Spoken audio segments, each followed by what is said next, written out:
大家好呀，我是花散里，今天给大伙整个骚东西，日本二战前的旧报纸合订版。那话不多说，我们直接开始。今天来看几则上世纪30年代的日本的核心大报们如何报道间谍事件。1932年9月11日，国民新闻有这样的报道。之前本社报道之后续，美国纽约的城市银行安排了一些人对大阪、神户等等主要城市的建筑物进行了秘密拍照，悍然进行了间谍活动。这一怪异的事实已经引起了陆军军部的高度重视，陆军部之宪兵队已对此进行了详细的调查，并将有关情报和进展汇报给了陆军部。这一事件引起了全日本的关注，让人们对美国这种奇怪的行为产生了不小的怀疑。美国的怪异行为不仅仅局限于拍摄日本重要的城市的建筑物，而且自今年春季以来，海军相关的领域也出现了同样令人不安的奇怪行为。其中显著的事实包括北千岛地区涉及美国妇女的潜入问题，以及阿留申群岛地区涉及美国航空母舰的巡航问题等等。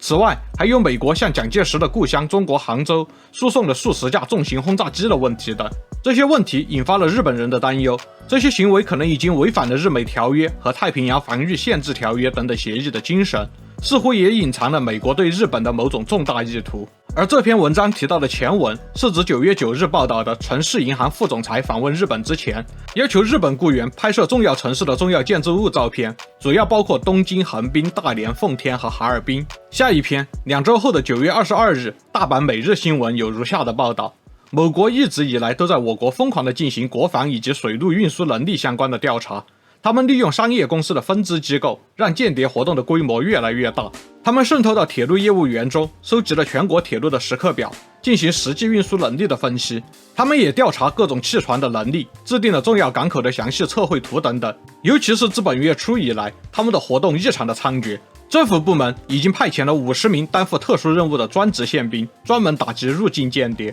大阪宪兵队正与各地部队保持密切的联系，继续进行大规模动员，以进行对外国商馆的调查和对非国民间谍活动的搜索。就在进行这些工作的过程中，3个月底发现了来自某国的罗某汽船公司的活动诡异。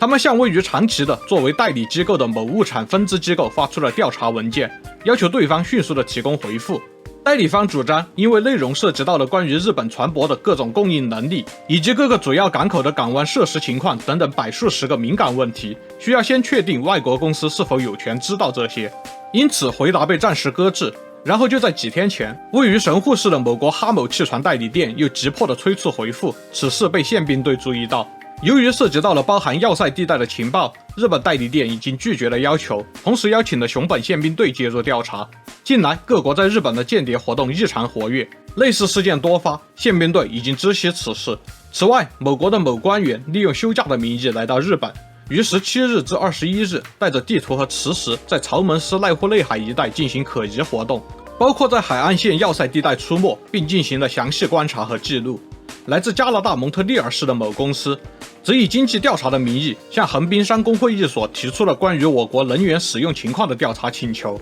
另一方面，神户山手的某国某商会则进行了对铁路主要时刻表的调查及运输能力的调查，这些是最近被宪兵队注意到的可疑活动，已经处于警戒和调查之中。关于这篇报道其实是有后续，调查主要港口的那家公司被发现确实是专门负责收集这些敏感数据，然后提交给他们的总部。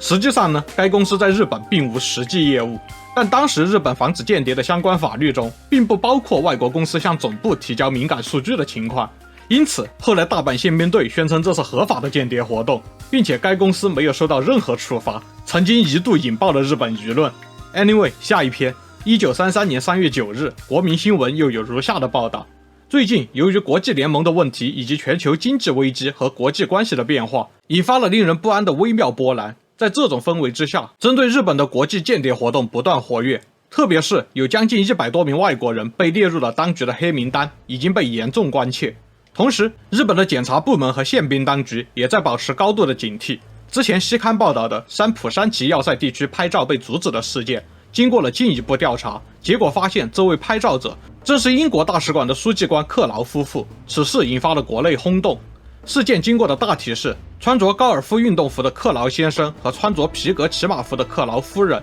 利用2月5日的周末，早上驾车前往神奈川县三崎町，下午大约1点开始，2人使用22毫米的精巧摄像机拍摄三旗炮台附近的海岸和山野景色。在拍摄的过程中，他们似乎还进入了沿近代相机进入了军用机场的周边。此时，忍园区中研厅车牌号为1309的30代汽车司机熊泽丰之助驾车经过此地，他注意到克劳夫妇的行为，感到十分震惊，大声质问他们在这里做什么。黑发美丽的克劳夫人用流利的日语说：“无事发生，请你离开这里，不要影响胶片的工作。”同时从口袋里拿出钞票递给熊泽君。熊泽君对这奇怪的行为越发感到怀疑，将夫妻俩带到了附近炮台的监视所。监视所直接将二人转交给了横须贺宪兵队。经过审问，没想到他们竟是前文所述的英国大使馆克劳书记夫妇。考虑到他们的特殊身份，以及当时的时局和国际关系的紧张局势，到当晚10点左右，他们已经被暂时释放。克劳先生确实是狂热的摄影爱好者，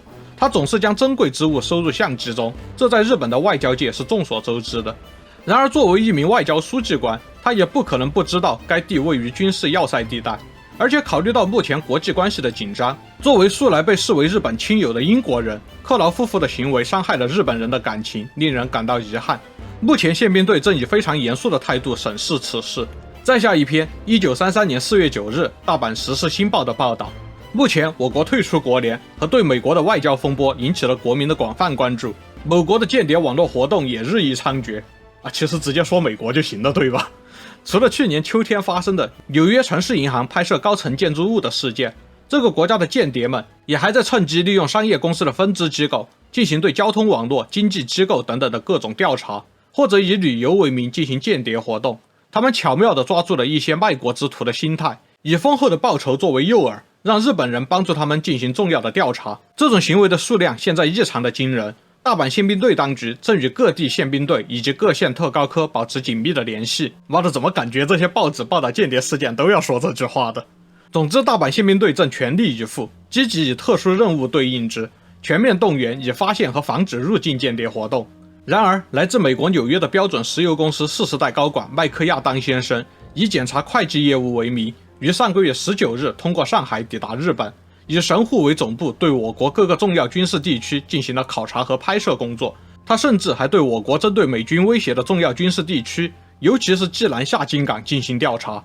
宪兵队发现这一情况后，立刻进行了调查，结果发现，围绕着济南下津港这一重要军事地点的侦查活动，美国专门设立了一个由美国资本支持的大型公司，外国的技术人员正积极地参与相关业务，实在是令人震惊。宪兵队立即向海军部以及负责审批的商工部提出了驱逐该公司的要求，彻底的调查工作也已同步进行。最后一条，1933年7月13日，大阪每日新闻的报道，下个月即将举行的关东防空大规模演习，可以认为是将来与敌国交战之时，将可能决定帝国生死存亡的重大问题。演习指挥部包括东京警备司令部、参谋本部以及陆军部，一直奉行实战主义，针对空袭防御的秘密作战已行之有年。可在这非常之时，某国驻日本大使馆附属航空兵武官接到了本国统帅部的秘密命令，从最近开始将我帝都的防御作战内容整理成了详细报告，毫不保留地汇报给了该国军部最高领导部门，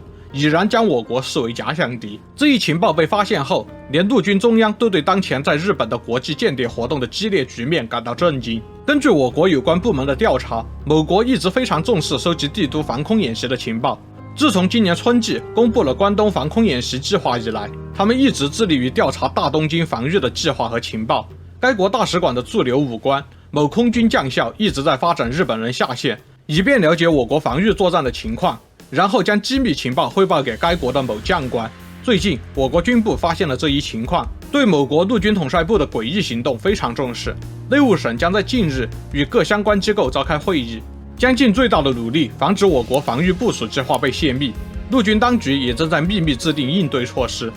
就是这些。我做这个视频是想说什么呢？其实没什么想说的，就是发现了些有趣的东西，分享一下，不也挺好吗？如果你想看更多的，别忘了点赞订阅啊！我们下期再见。